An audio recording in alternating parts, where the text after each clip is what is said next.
1993년도부터 2002년 사이에 네. 매해 2.1mm씩 상승했다고 하는 건데 이게 생각해보면 2.1mm니까 우리가 별로 크지 않다고 느낄 수가 있는데 감이 안 오죠, 솔직히.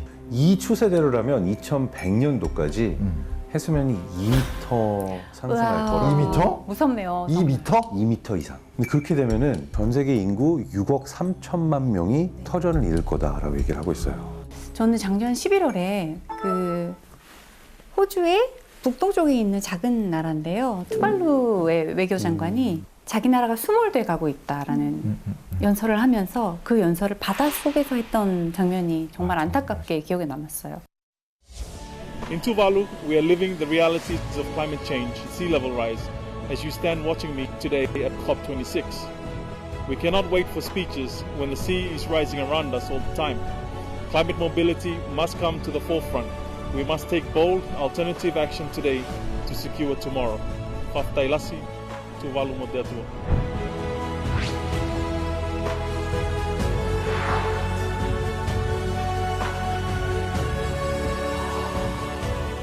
투발루 가보면 약간 집을 높이 짓거든요. 네. 근데 이제 우기 때가 되면 그 물이 원래는 한 요 정도로 살짝 차던 게 정말 이렇게 집을 넘어올 정도로 막 물이 올라오고 그런 상황이니까. 가보셨어요? 네네.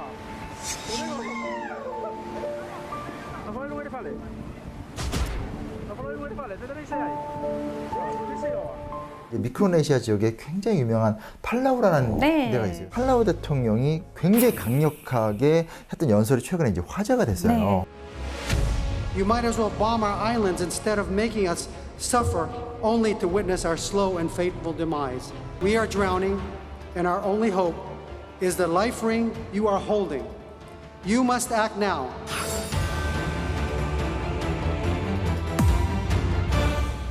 Your philosophy of people first is actually directed to all inhabitants of Earth because last November at the 26th United Nations Framework Convention on Climate Change, COP26, you mentioned as follows: leaders of the G20, we are drowning and our only hope is the life ring you're holding. You must act now. We must act together. There is no dignity to a slow and painful death. You might as well bomb our islands. I mean, these words left really strong impressions worldwide. And I wanted to ask you, why did you have to choose such strong words? Well, I've been in a lot of conferences over the years. And when we talk about the issue of climate change, there seems to be a lot of talk, but when it comes to action, it's been lacking. I think many times, depending on where you live, if you don't feel the impacts, you don't understand. So that opportunity for us to be at the UNGA and to make it real, at COP, to make people understand that it's real. Our shores are being invaded. There's countries that will no longer exist. There will be climate refugees. That's a real fact. How do the people of Palau perceive the current sea level rise in their everyday lives? People that live by the sea, that when they built their homes, were above sea level, but when we have the high king tides now, the water's in their living room.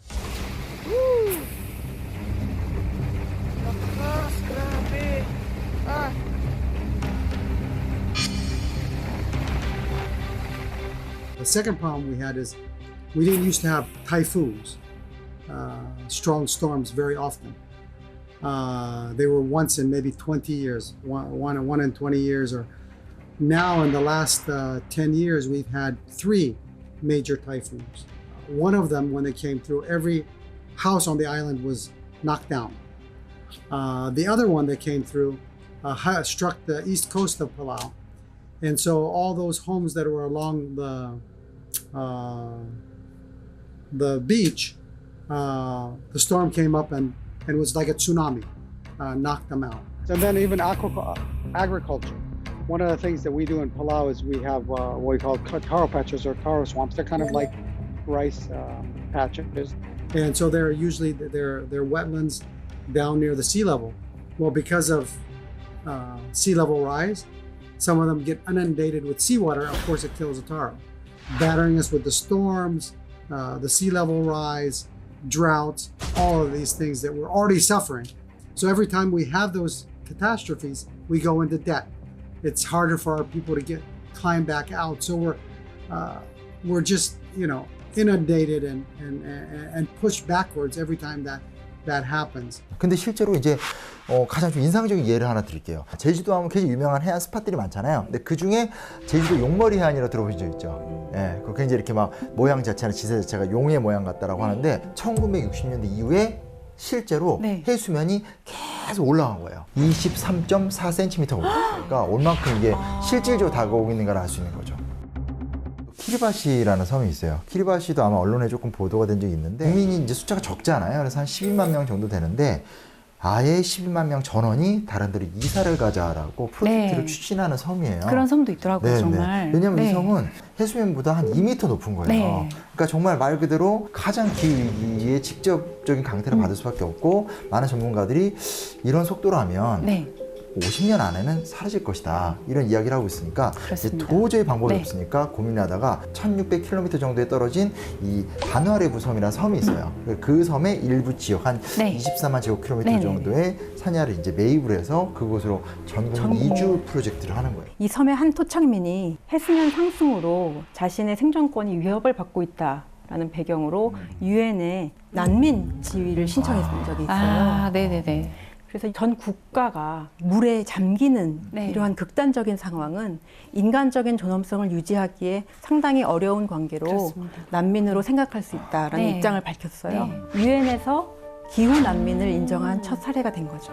팔라우 대통령께서는 어떤 생각을 갖고 계신지도 들어봤는데 I happened to be in Korea in 2009 attending an environmental conference. Asian countries from Korea all the way to Saudi Arabia and Palau got joined in as part of Asia. I think we were the only Pacific Islander there, but I was sitting next to the gentleman from Maldives because it was Palau. Maldives was right next to me on sitting on, and we were sharing the challenges that we have as islands. And of course, Maldives says next parliament we're going to have scuba tanks at our parliament to be able to conduct parliament. But at that conference, we sat down and we were saying, okay, we must do this by 2020. We shall do this by 2020, right? At the end of the conference, a large country that was there said, we need to change everything that's in this document because we won't agree unless it says may consider or maybe. We cannot use the words shall and must. And, you know, that was very disturbing to us, my friend from the Maldives and ourselves, because it was like the large country didn't understand how much of an urgency the climate change issues were. In fact, later on that evening, we were riding around on the bus and this member of parliament came up to me and asked me the question. He said, how many people live in your country?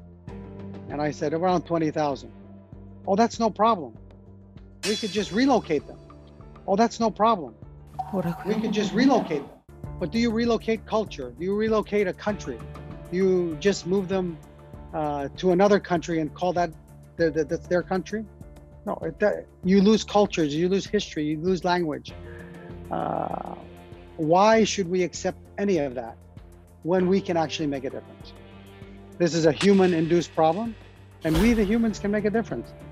After your speech at the COP26, do you think countries have changed their attitude towards climate crisis? Well, you know, I think what we've seen, Palau just had the opportunity of hosting our Oceans Conference, very successful conference. But I think what we've seen is, at least from COP and still it started at UNGA, the US being back at the table, being active in climate change. It's good to see that Australia, now with their new leadership, is also taking up and saying they're going to take a bigger and more active approach to climate change. I think that gives us hope. As small islands, I think that at the end of the day, we know that we contribute very less, and even changing our behavior is going to contribute very little to what we're experiencing. So being able to get into those conferences, talk about the issues, make it real for people, even though it's not where we want to be, we want to see more action, at least moving in that direction every little step counts. We would like to see carbon emissions reduced by 50% by 2030. That's the goal if we want to stay below 1.5, because as you know, if it's above 1.5, countries like Maldives, Marshall Islands, gone. Our small islands, gone. We'll all be crowded on the big island. But that's the reality. 1.5도 상승했을 때 5억 1천만 명 네. 이상의 사람들이 피해를 보게 되고 잃는다고 하죠. 3도 이상 지구 온도가 상승하게 되면 8억 명 네. 집을 잃는 정말 맞아요. 지구 평균 기온이 3도 올라가면 세계 곳곳의 도시와 그리고 건축물이 침수 피해를 받게 되는데요. 예를 들자면 네.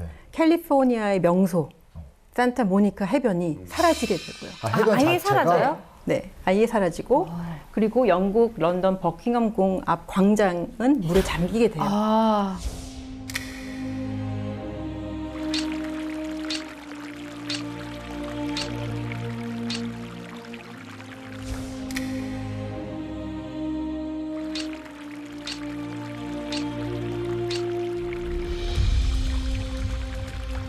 우리나라도 더 이상 안전지대가 아닌데요. 그러니까 2030년도까지 온실가스 배출량을 줄이지 못하면 국토의 5% 가까이 물에 잠기게 될 거라고 우리나라 이야기를 해요. 국토요. 10년 안에 인천국제공항, 해운대까지도 물에 잠겨서 영향이 없어질 수 있다.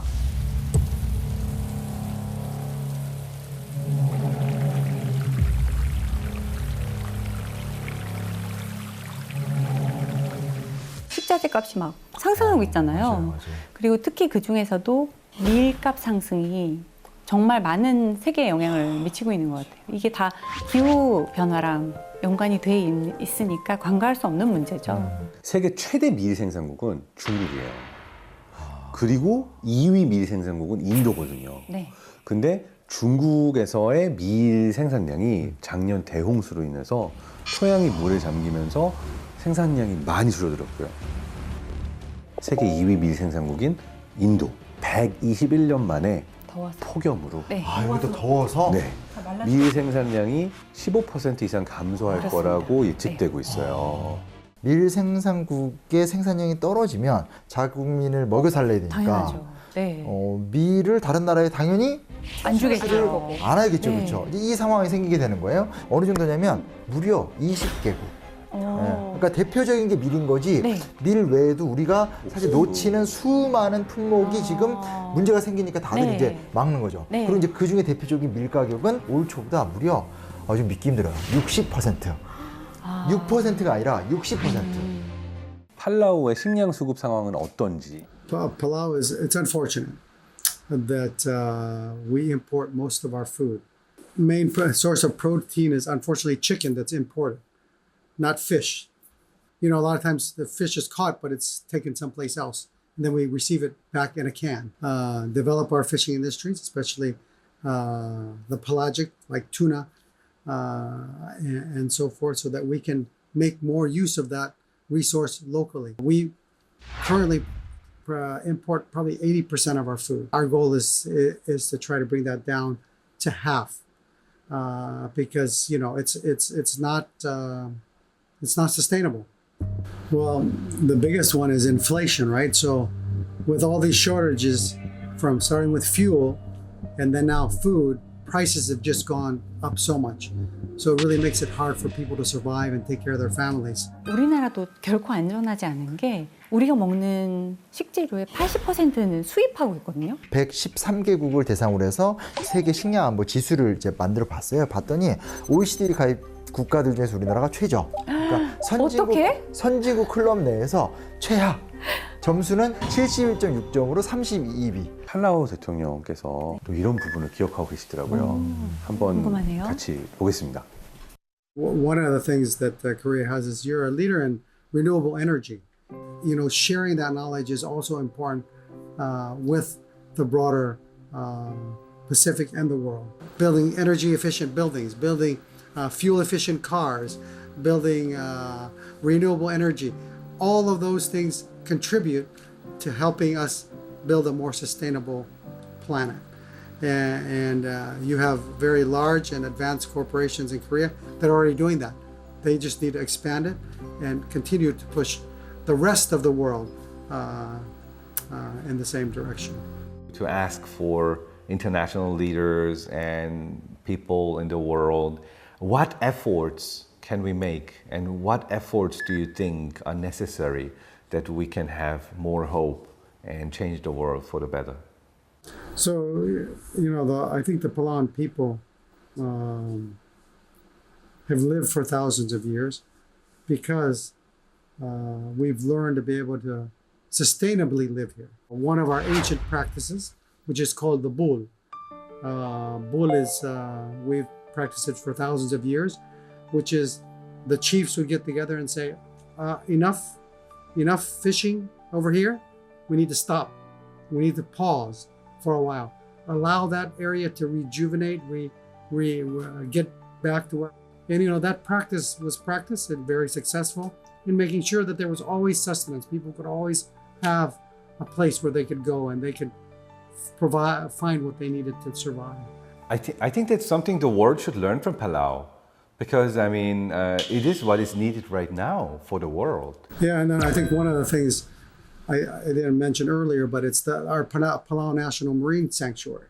We, in 2015, passed a law that our EEZ, we sectioned off 80% and said no take. So we protect the mammals from the top of the ocean all the way down to the seafloor. The fish and everything, no take. And only 20% is where we are allowed to fish. 80% is, I think, much bigger than what any other country in the world, but it shows that we're willing to step out there and do our part to help the world. And that's really what we encourage all our brothers and sisters around the world to do is, if everybody does their part, problem's gone. 어떻게 행동할 것이고 어떻게 실천하고 어떻게 바꿔갈 것인가에 대한 고민 자체 그리고 그 실천 자체로 지금 빨리 넘어가야 되는 단계가 아닐까. 개인들의 힘보다 국가 정책이나 기업의 정책의 힘이 크다고 생각하거든요. 어떻게 하면 포장 용기를 재사용 가능하게 만들어서 지속 가능한 미래를 만들 수 있는가, 또 어떻게 하면 자연을 해치지 않는 방식으로 재료를 생산해내고 있는가, 이런 거를 내 철학에 이게 멋지고 이게 좋다라고 생각이 되면 비용을 더 지불해도 난 이쪽으로 가겠어 라는 소비자들이 굉장히 많아졌기 때문에 귀찮다고 생각하지 마시고 기업이 어떻게 환경 친화적인 정책으로 생산을 하고 있는지, 유통을 하고 있는지를 조금 살펴보시는 가치 소비를. 저는 일주일에 하루 채식하기 너무 좋죠. 제안하고 싶어요. 네. 이렇게 일주일에 하루 정도를 채식을 하게 되면 하루에 4kg의 온실가스 배출을 줄인대요. 이게 굉장한 양이죠. What impressed me most was among the Palau's various environmental protection systems. When you enter Palau, you have to do a pledge.